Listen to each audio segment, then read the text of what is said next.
کتنے خوش نصیب لوگ ہیں جن کے دن کا آغاز نماز فجر سے ہوتا ہے، اور سونے سے پہلے بھی وہ سجدہ ریز ہو کے اللہ کی نعمتوں کا شکرانہ ادا کرتے ہیں، اور جو دن خیریت سے گزرا اور عافیت کی گود میں نیند لینے کے لیے بڑھ رہے ہیں تو وہ شکرانے کا سجدہ کر رہے ہیں کہ مالک تیری توفیق سے مجھے خیریت سے یہ دن گزارنا نصیب ہوا۔ ہمارے بزرگ فرمایا کرتے تھے سونے سے پہلے 5 انگلیاں بھی گن لیا کرو، 5 نمازیں بھی گن لیا کرو۔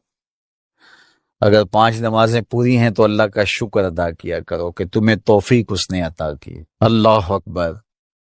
حضور علیہ السلام نے کچھ لوگوں کو دیکھا معراج کی شب کہ ان کے سر پتھروں سے کوٹے جا رہے ہیں، کچلے جانے کے بعد پھر دوبارہ سر صحیح کر دیے جاتے ہیں، پھر پتھروں سے ان کے سر کوٹے جاتے ہیں، ریزہ ریزہ ہو جاتے ہیں، پھر دوبارہ ان کے سر صحیح کر دیے جاتے ہیں۔ جبریل امین نے کہا حضور یہ آپ کی امت کے وہ لوگ ہیں جو نماز میں کاہلی کیا کرتے تھے، نماز میں سستی کیا کرتے، نمازوں پر بوجھ تھا کہ یہ وقت ہو گیا ہے اب پڑھنی پڑے گی، دیر کرتے رہتے، پہلے پڑھنا نہیں چاہتے تھے، اگر پڑھنی پڑھ بھی جاتی تو پھر نماز کی وجہ سے ان کے سر بوجھل رہتے تھے۔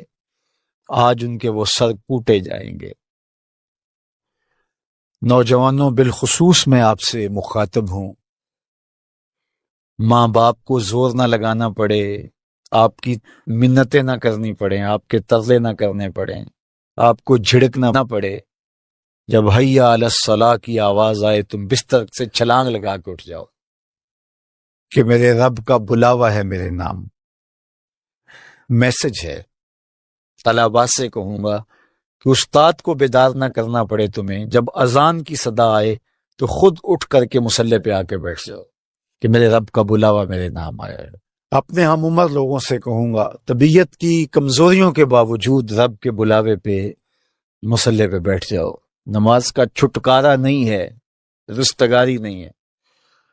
زکوٰۃ نصاب پہ واجب ہوتی ہے، حج استطاعت پہ واجب ہوتا ہے، روزہ صحت کے ساتھ مشروط ہے، اگر شیخ فانی ہے یا ایسی بیماری ہے روزہ نہیں رکھ سکتا فدیہ دے دے۔ مسافر کو چھوٹ ہے، بیمار کو چھوٹ ہے کہ وہ دیگر ایام میں اس کی قضا کر لے، لیکن نماز کی چھوٹ نہیں ہے۔ بیمار ہے تب بھی پڑھے گا، صحت مند ہے تب بھی پڑھے گا، حضر میں ہے تب بھی پڑھے گا، سفر میں ہے تب بھی پڑھے گا۔ بالغ کے اوپر نماز کی کسی صورت میں بھی رخصت نہیں ہے۔ کھڑے ہو کے نہیں پڑھ سکتا بیٹھ کے پڑھ لے، بیٹھ کے نہیں پڑھ سکتا لیٹ کے پڑھ لے، اشارے سے پڑھ لے۔ وضو کے لیے پانی دستیاب نہیں ہے تو تیمم کر لے، حالت سفر میں ہے قصر کر لے، آدھی پڑھ لے پوری نہ پڑھے۔ دشمن کے مقابلے میں ہے صلاۃ الخوف کی صورت میں پڑھ لے۔ یہ نماز کا مسئلہ ہے، اتنی اہم نماز ہے۔ تو جن کے سر بوجھل رہے نماز سے، سردیوں میں ہوتا ہے اوپر نیچے نمازیں آ رہی ہوتی، ابھی عصر پڑھ کے گھر پہنچے تو پھر مغرب کی آ گئی، مغرب گھر کے پہنچے تو پھر عشاء کی آ گئی، تو کئی لوگ کہتے ہیں اے تو مولویاں نے تو چکی ایک، ابھی تو پڑھ کے آئے ہیں۔ تو کیوں شوق نہیں ہے تمہیں؟ ایک نماز کے بعد وہیں بیٹھ کے دوسری نماز کے انتظار میں مسجد میں قیام کرنے والا، اللہ اکبر، فرشتے ناز برداریاں کرتے ہیں۔ مسجد میں صحابہ بیٹھ جاتے ہیں، ایک نماز پڑھی اب دوسری پڑھ کے جائیں گے، دوسری پڑھی تو اب تیسری پڑھ کے جائیں گے، اور جب نماز کا وقت آتا تو وہ انتظار کرتے کہ ابھی تک اذان نہیں ہوئی۔ اور حضور جب حضرت بلال حبشی رضی اللہ تعالی عنہ کو اذان کے لیے کہتے تو کہتے ارحنا یا بلال، بلال اٹھو ہمارے دل کو راحت پہنچاؤ۔ آنکھوں کی ٹھنڈک قرار دیا نا نماز کو، جعلت قرۃ عینی فی الصلاۃ، میری آنکھوں کی ٹھنڈک نماز میں رکھی گئی۔